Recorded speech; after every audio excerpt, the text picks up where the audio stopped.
আমার প্রিয় ও স্নেহের 2024 সালের নতুন বছরের নবম শ্রেণীর ছাত্রছাত্রী বন্ধুরা, আশা করি তোমরা সবাই ভালো আছো। আজ আমরা যে বিষয়টি নিয়ে আলোচনা করব নবম শ্রেণীর ফার্স্ট সামেটিভ অর্থাৎ প্রথম পর্যায়ক্রমিক মূল্যায়নের ভূগোলের কোশ্চেন পেপার নিয়ে। দেখো সরাসরি স্ক্রিনে কিন্তু আমরা নবম শ্রেণীর ফার্স্ট সামেটিভ অর্থাৎ প্রথম পর্যায়ক্রমিক মূল্যায়নের ভূগোলের কোশ্চেন পেপারটা দেখতে পাচ্ছ। ফুল মার্কস তোমাদের রয়েছে 40 আর সময় তোমাদের রয়েছে 1 ঘন্টা 30 মিনিট। দেখে নাও কী কী বিষয় থাকবে। তোমাদের থাকবে গ্রহরূপে পৃথিবীর গতিসমূহ, আর থাকবে ভারতের সম্পদ। এই বিষয়গুলো তোমাদের কিন্তু ফার্স্ট সামেটিভ অর্থাৎ প্রথম পর্যায়ক্রমিক মূল্যায়নে থাকবে। তার পাশাপাশি তোমাদের কিন্তু ম্যাপ পয়েন্টিং অর্থাৎ আমার প্রিয় ও স্নেহের 2024 সালের নতুন বছরের নবম শ্রেণীর ছাত্রছাত্রী বন্ধুরা, আশা করি তোমরা সবাই ভালো আছো। আজ আমরা যে বিষয়টি নিয়ে আলোচনা করব নবম শ্রেণীর ফার্স্ট সামেটিভ অর্থাৎ প্রথম পর্যায়ক্রমিক মূল্যায়নের ভূগোলের সিলেবাস, প্রশ্ন কাঠামো এবং নমুনা প্রশ্নপত্র নিয়ে।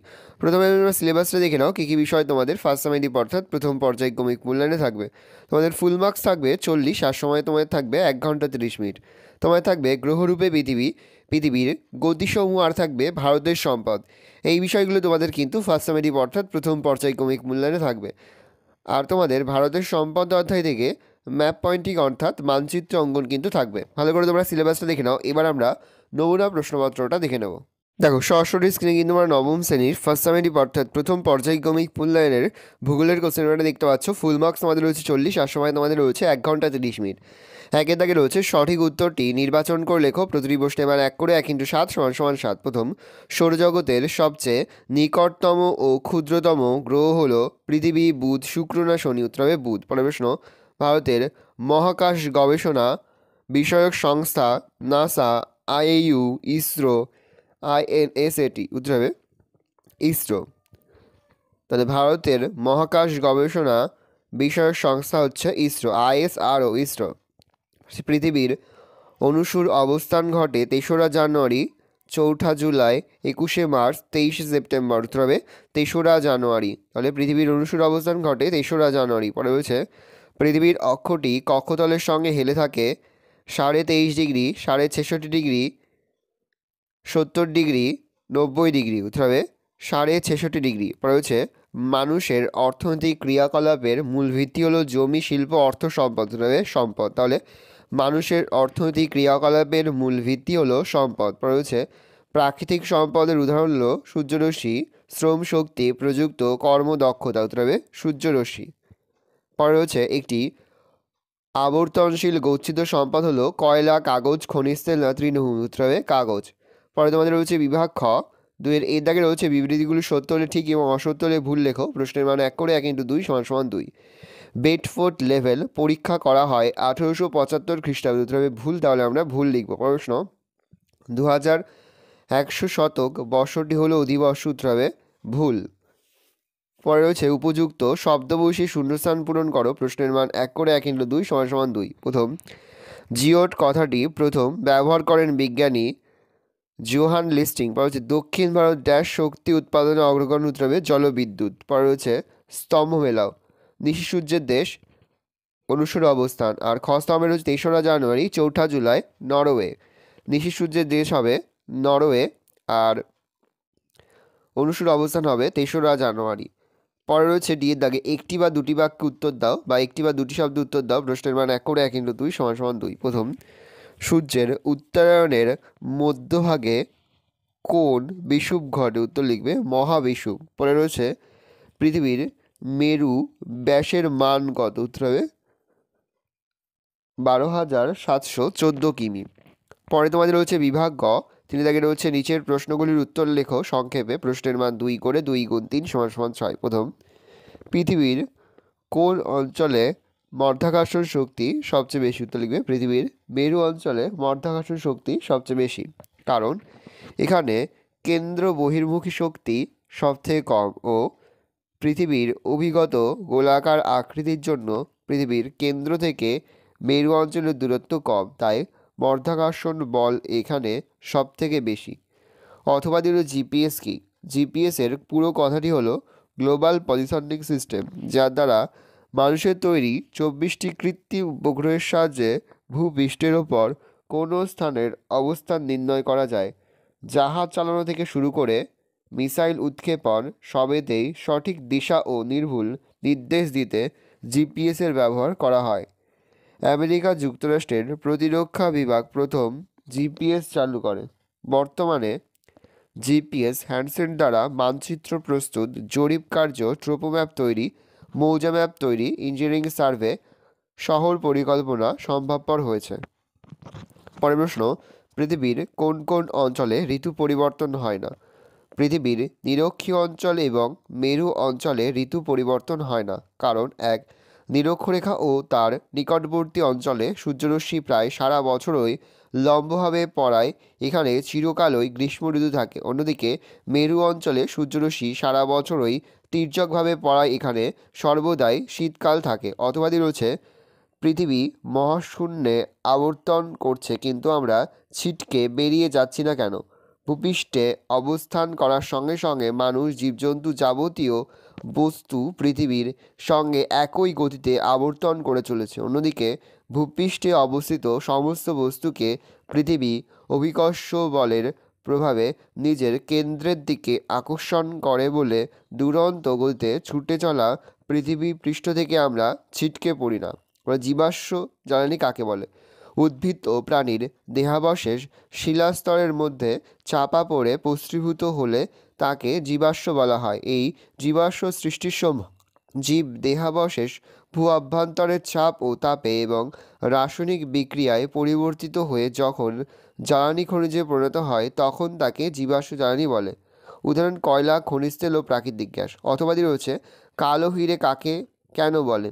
কয়লাকে কালো হিরে বলে কারণ বর্তমানে দৈনন্দিন জীবনে কয়লা এবং তা থেকে প্রাপ্ত উপজাত দ্রব্যগুলি অত্যন্ত অপরিহার্য হয়ে গেছে এবং সর্বোপরি তাপবিদ্যুৎ উৎপাদন করতে ও কলকারখানার বিভিন্ন কাজে কয়লা ব্যবহার হয়।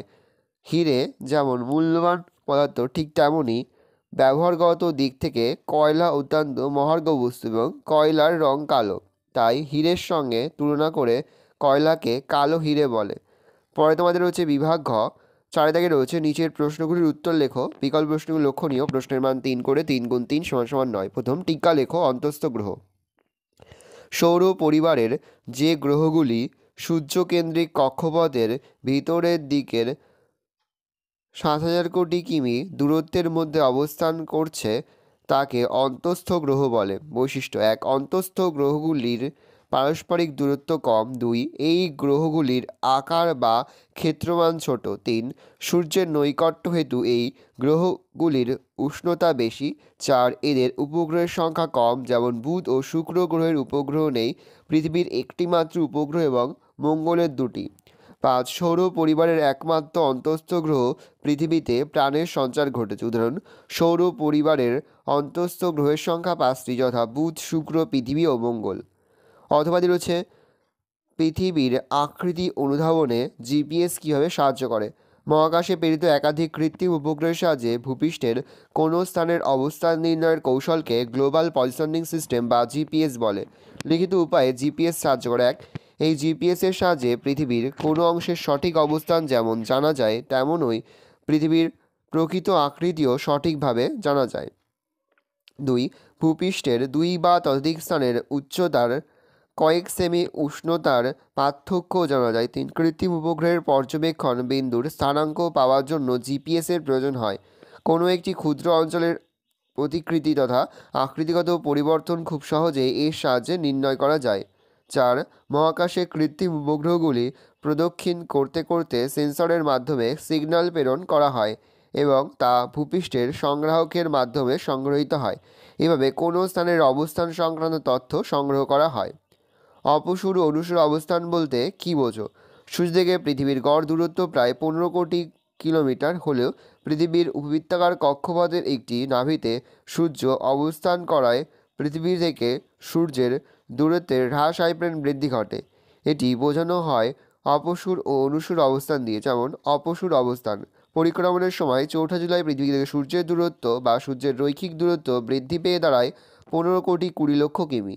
এই দিনটিকে অপসূর অবস্থান বলে। অনুসূর অবস্থান পরিক্রমণের সময় 3রা জানুয়ারি পৃথিবী থেকে সূর্যের রৈখিক দূরত্ব কমে দাঁড়ায় 14 কোটি 70 লক্ষ কিমি। এই দিনটিকে অনুসূর অবস্থান বলে।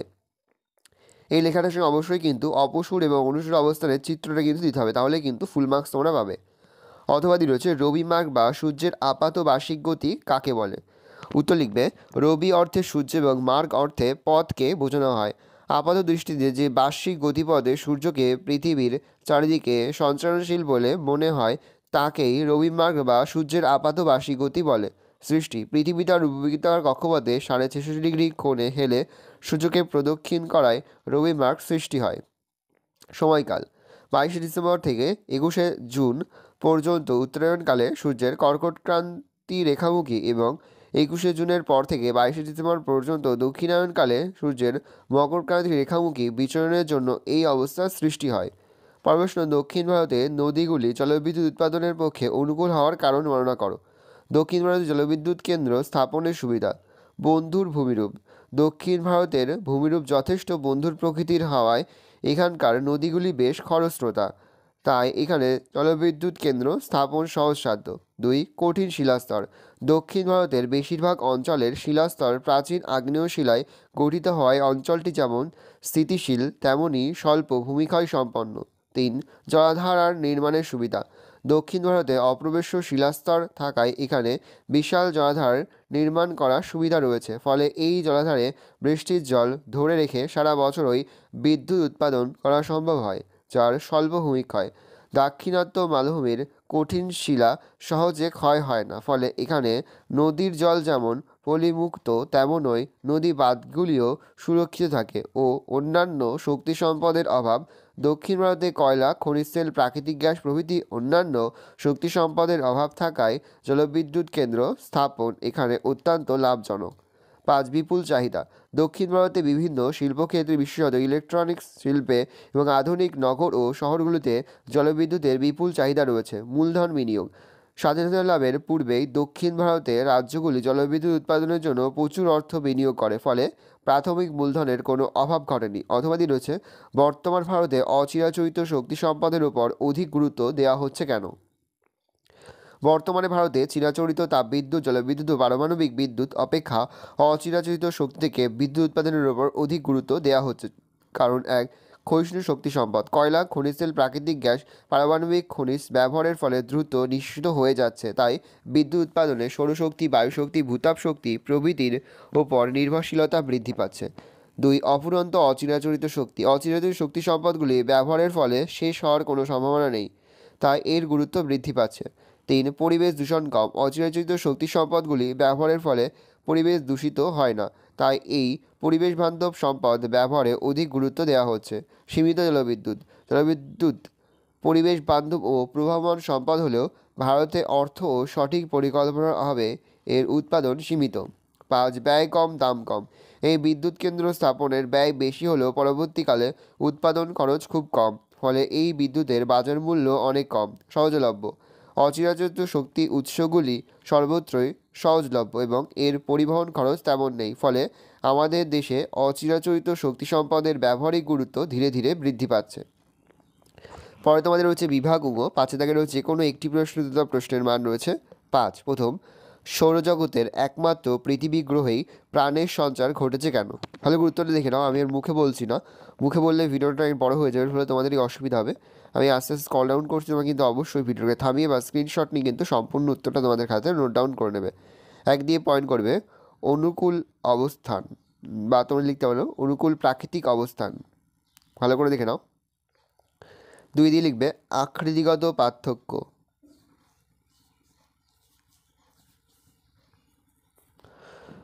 3 দিয়ে পয়েন্ট করবে অনুকূল পরিবেশ। 4 দিয়ে পয়েন্ট করবে পৃথিবীর আবর্তন গতি। 5 দিয়ে পয়েন্ট করবে জলের প্রাপ্যতা। 6 দিয়ে পয়েন্ট করবে বায়ুমণ্ডলের উপস্থিতি। 7 দিয়ে পয়েন্ট করবে অক্সিজেনের উপস্থিতি। 8 দিয়ে পয়েন্ট করবে শিলামণ্ডলের উপস্থিতি। 9 দিয়ে পয়েন্ট করবে ঋতু পরিবর্তন। পরের প্রশ্ন রয়েছে ভারতে অধিকাংশ তাপবিদ্যুৎ কেন্দ্র গড়ে ওঠার কারণগুলি লেখো। পূর্ব ভারতে অধিকাংশ ক্ষেত্রে বা অধিকাংশ তাপবিদ্যুৎ কেন্দ্র গড়ে ওঠার কারণগুলি লেখো। 1 দিয়ে পয়েন্ট করবে পর্যাপ্ত কাঁচামাল। 2 দিয়ে পয়েন্ট করবে বিকল্প শক্তি সম্পদের অভাব।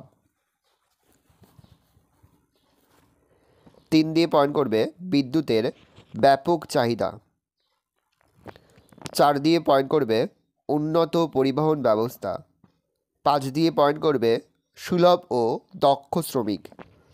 শেষ পয়েন্ট করবে অন্যান্য কারণ। ভালো করে দেখে নাও। পরে তোমাদের রয়েছে বিভাগ 6 দাগে রয়েছে ভারতের রেখা মানচিত্রে নিম্নলিখিতগুলি উপযুক্ত নাম ও প্রতীক সহ চিহ্নিত করো। প্রশ্নের মান 1 করে 1 × 5 = 5। ভালো করে দেখে নাও। এই রয়েছে টোটাল তোমাদের ফার্স্ট সামেটিভ অর্থাৎ প্রথম পর্যায়ক্রমিক মূল্যায়নের নবম শ্রেণীর ভূগোলের কোশ্চেন পেপার। ভালো করে তোমরা কোশ্চেন পেপারটা দেখে নাও। এই ধরনের কোশ্চেন প্যাটার্নেই কিন্তু প্রতিটি স্কুলে তোমাদের কিন্তু ফার্স্ট সামেটিভ অর্থাৎ প্রথম পর্যায়ক্রমিক মূল্যায়নের প্রশ্নপত্র হবে। সেহেতু ভালো করে তোমরা কোশ্চেন পেপারটা দেখে নাও। আশা করি ভিডিওটা ভালো লেগেছে। ভিডিওটা ভালো লাগলে ভিডিওকে লাইক করতে ভুলবে না। আর আমার চ্যানেল নতুন হওয়া লাল কালার সাবস্ক্রাইব প্রেস করে পাশে বেল আইকন প্রেস করো, যখন নতুন কোনো ভিডিও আপলোড করি সবার ফার্স্ট নোটিফিকেশন তোমরা পেয়ে যাও। আর এই ভিডিওটি তোমার বন্ধু বান্ধবী আত্মীয় স্বজন সবার মধ্যে কিন্তু অনেক শেয়ার করে দাও যারা এবছর নবম শ্রেণীতে পড়ছে। আমরা কিন্তু ইতিমধ্যে নবম শ্রেণীর প্রতিটি বিষয়ের সিলেবাস, প্রশ্ন কাঠামো এবং নমুনা প্রশ্নপত্র কিন্তু আপলোড করে দিয়েছি। তোমরা যদি এখনও পর্যন্ত সেই ভিডিওগুলো না দেখে থাকো, ভিডিওগুলো কিন্তু তাড়াতাড়ি দেখে নাও। তোমাদের সকলকে জানাই আগাম পরীক্ষার অনেক শুভেচ্ছা এবং অভিনন্দন। আশা করি সকলের পরীক্ষায় খুব ভালো হবে। ভালো করে তোমরা কোশ্চেন পেপারটা দেখে নাও।